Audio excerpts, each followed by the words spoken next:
शीत युद्ध, ये टॉपिक बीए थर्ड ईयर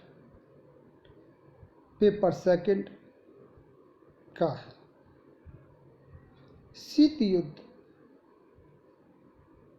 नामक शब्द का प्रयोग बर्नार्ड बरूच ने किया, जिसे वॉल्टर लिपमैन ने लोकप्रिय बनाया। शीत युद्ध का अर्थ एवं परिभाषा। शीत युद्ध एक प्रकार का वाक युद्ध है जिसमें पत्र पत्रिकाओं, रेडियो तथा प्रचार साधनों की मदद ली जाती है। यह एक प्रकार का कूटनीतिक युद्ध भी है जिसमें शत्रु को अलग थलग करने और मित्रों की खोज करने की चतुराई का प्रयोग किया जाता है। यह महाशक्तियों के बीच पारस्परिक विरोध, अविश्वास, गलतफहमी और पारस्परिक भय का परिणाम है। KPS मेमन ने लिखा है कि शीत युद्ध दो विचारधाराओं, दो पद्धतियों, दो गुटों, दो राज्यों और अपनी पराकाष्ठा पर दो व्यक्तियों के मध्य उग्र संघर्ष था। दो विचारधाराएं थी, पूंजीवाद और साम्यवाद। दो पद्धतियां थी, संसदीय और सर्वहारा वर्ग की तानाशाही। दो गुट थे, नाटो और वार्सा पैक्ट। दो राज्य थे, संयुक्त राज्य अमेरिका और सोवियत संघ। दो व्यक्ति थे, स्टालिन और जॉन फास्टर डलेस। गिब्स के अनुसार परमाणु युग में शीत युद्ध एक ऐसी तनावपूर्ण स्थिति है जो शस्त्र युद्ध से कुछ परे हटकर है। इस प्रकार स्पष्ट है कि शीत युद्ध वास्तविक युद्ध नहीं है, बल्कि युद्ध का वातावरण है। इसका प्रभाव क्षेत्र संपूर्ण विश्व है। पंडित जवाहरलाल नेहरू ने ठीक ही कहा है कि शीत युद्ध का वातावरण निलंबित मृत्युदंड के वातावरण के समान तनावपूर्ण होता है। शीत युद्ध के कारण। अब हम शीत युद्ध के कारणों का अध्ययन करेंगे। द्वितीय महायुद्ध ने दो महाशक्तियों, संयुक्त राज्य अमेरिका और सोवियत संघ को जन्म दिया। विश्व युद्ध की समाप्ति के बाद दोनों महाशक्तियां युद्ध से प्राप्त लाभ की स्थिति को बनाए रखना चाहती थी और अपने प्रभाव के विस्तार के लिए उत्सुक थी। उनकी आकांक्षाओं की पूर्ति के मार्ग में एक शक्ति दूसरे के लिए बाधक थी। दोनों पक्षों को एक दूसरे से कुछ शिकायतें थी। ये इसकी मुख्य हम कह सकते हैं कि शिकायतें, जो कि एक शीत युद्ध का कारण बना। पहला जो इसमें कारण है, ऐतिहासिक कारण। सन 1917 की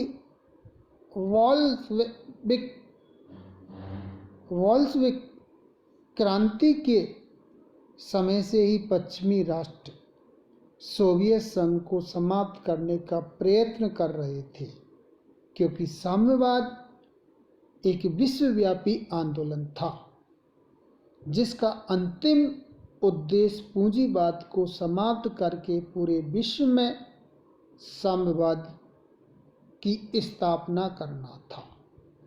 द्वितीय मोर्चे का प्रश्न, जो दूसरा शीत युद्ध का कारण है। द्वितीय विश्व युद्ध के दौरान जब हिटलर ने सोवियत संघ को भारी जनधन की क्षति पहुंचाई, तो सोवियत नेता स्टालिन ने मित्र राष्ट्रों से यूरोप में नाजी फौजों के विरुद्ध दूसरा मोर्चा खोलने का अनुरोध किया ताकि नाजी सेना का रूसी सेना पर पड़ा दबाव कम हो सके, लेकिन रूजवेल्ट और चर्चिल महीनों तक इस अनुरोध को टालते रहे। तीसरा कारण है युद्धोत्तर उद्देश्यों में अंतर। अमेरिका और सोवियत संघ के युद्धोत्तर उद्देश्यों में भी स्पष्ट भिन्नता थी। भविष्य में जर्मनी के विरुद्ध सुरक्षित रहने के लिए सोवियत संघ यूरोप के देशों को सोवियत प्रभाव क्षेत्र में लाना चाहता था, तो पश्चिमी देशों के मत में जर्मनी की पराजय से सोवियत संघ के अत्यंत शक्तिशाली हो जाने का भय था। यह देश सोवियत संघ के बढ़ते प्रभाव क्षेत्र को सीमित रखने के लिए कटिबद्ध थे। इसके लिए आवश्यक था कि पूर्वी यूरोप के देशों में लोकतांत्रिक शासनों की स्थापना हो सके, जिसके लिए स्वतंत्र निर्वाचन कराने आवश्यक थे। स्टालिन के मत में इन देशों में स्थापित साम्यवादी सरकारें ही वास्तविक जनतांत्रिक सरकारें थीं।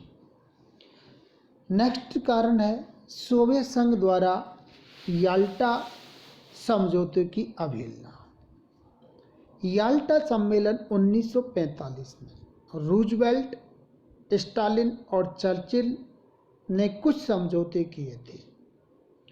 पोलैंड में सोवियत संघ द्वारा संरक्षित लुब्लिन शासन और पश्चिमी देशों द्वारा संरक्षित लंदन शासन के स्थान पर स्वतंत्र और निष्पक्ष निर्वाचन पर आधारित एक प्रतिअध्यात्मक शासन स्थापित करने का निर्णय लिया। लेकिन जैसे ही युद्ध का अंत निकट दिखाई देने लगा, स्टालिन ने अपने वचनों से मुकरना प्रारंभ कर दिया। उसने अमेरिका और ब्रिटिश पर्यवेक्षकों को पोलैंड में प्रवेश करने की अनुमति नहीं दी तथा पोलैंड की जनतंत्रवादी पार्टियों को मिलाने की कार्रवाई प्रारंभ कर दी। उसने पोलैंड में अपनी संरक्षित लुब्लिन सरकार को लादने का प्रयत्न किया। हंगरी, बल्गारिया, रोमानिया और चेकोस्लोवाकिया में भी सोवियत संघ द्वारा युद्ध विराम समझौता तथा याल्टा व पोट्सडाम संधियों का उल्लंघन किया गया। सोवियत संघ ने इन सभी देशों में लोकतंत्र की पुनर्स्थापना में मित्र राष्ट्रों के साथ सहयोग करने से इनकार कर दिया और सोवियत संघ समर्थक सरकारें स्थापित कर दी। नेक्स्ट अगला जो कारण है सोवियत संघ द्वारा बाल्कन समझौतों का अतिक्रमण।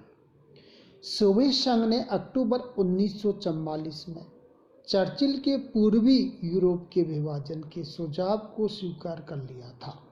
इसके अंतर्गत यह निश्चित हुआ था कि सोवियत संघ का बल्गारिया तथा रोमानिया में प्रभाव स्वीकार किया जाए और यही स्थिति यूनान में ब्रिटेन की स्वीकार की जाए।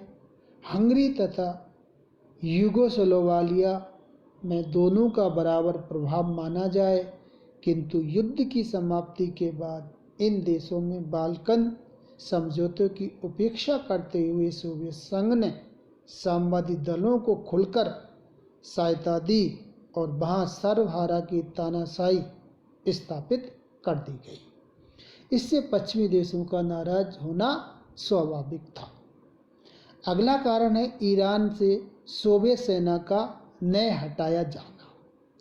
द्वितीय विश्व युद्ध के दौरान सोवियत संघ ने ब्रिटेन की सहमति से उत्तरी ईरान पर अधिकार जमा लिया था।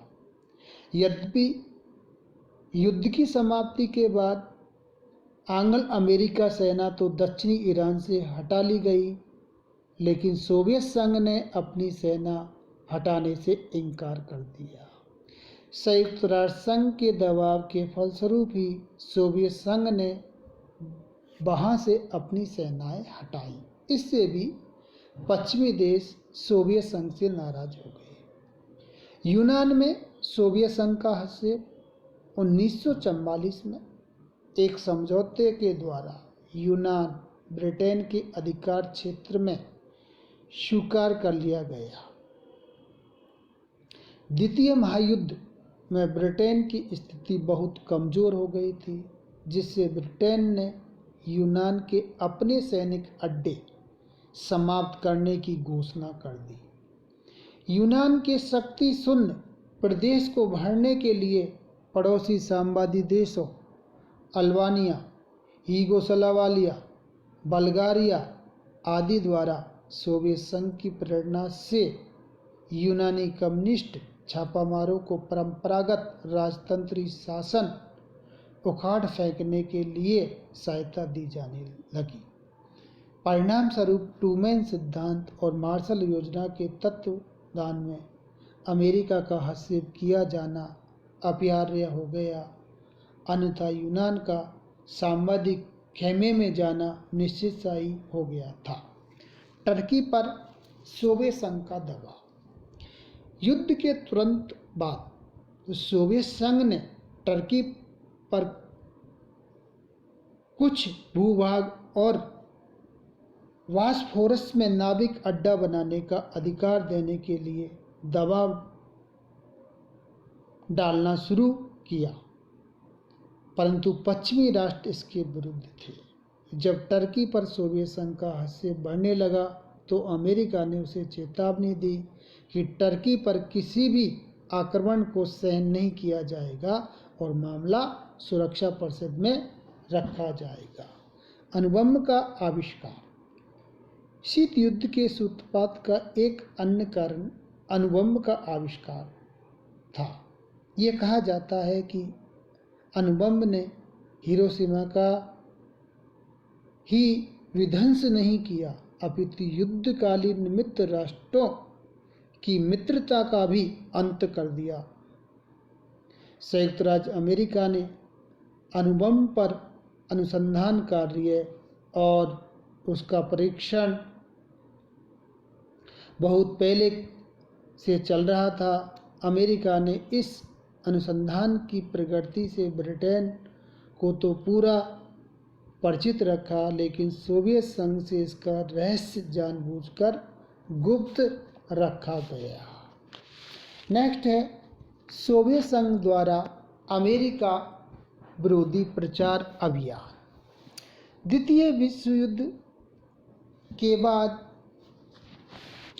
पूर्व से ही प्रमुख सोवियत पत्रों में अमेरिका की नीतियों के विरुद्ध घोर आलोचनाएं, लेख प्रकाशित होने लगे।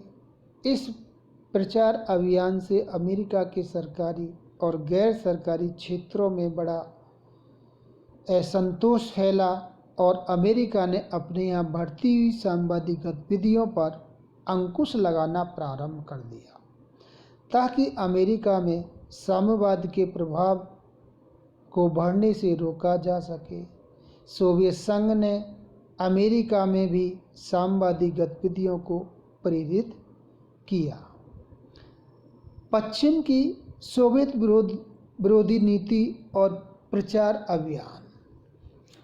पश्चिम की सोवियत विरोधी नीति और प्रचार अभियान ने जलती आहुति में घी का काम किया। 18 अगस्त 1945 को बर्नेज यानी कि अमेरिकी राज्य सचिव तथा वेबिन ब्रिटिश विदेश मंत्री ने अपनी विज्ञप्ति में सोवियत नीति के संदर्भ में कहा था, हमें तानाशाही के एक स्वरूप के स्थान पर उसके दूसरे स्वरूप के संस्थापन को रोकना चाहिए। 5 मार्च 1946 को अपने फुलटन भाषण में चर्चिल ने कहा कि बाल्टविक में स्टेटिन से लेकर एडियाट्रिक में टीस्टे तक महाद्वीप में एक लौह आवरण छा गया है। ये सभी प्रसिद्ध नगर सोवियत क्षेत्र में बसने वाली जनता न केवल सोवियत प्रभाव में है वरन सोवियत नियंत्रण में है। बर्लिन की नाकाबंदी।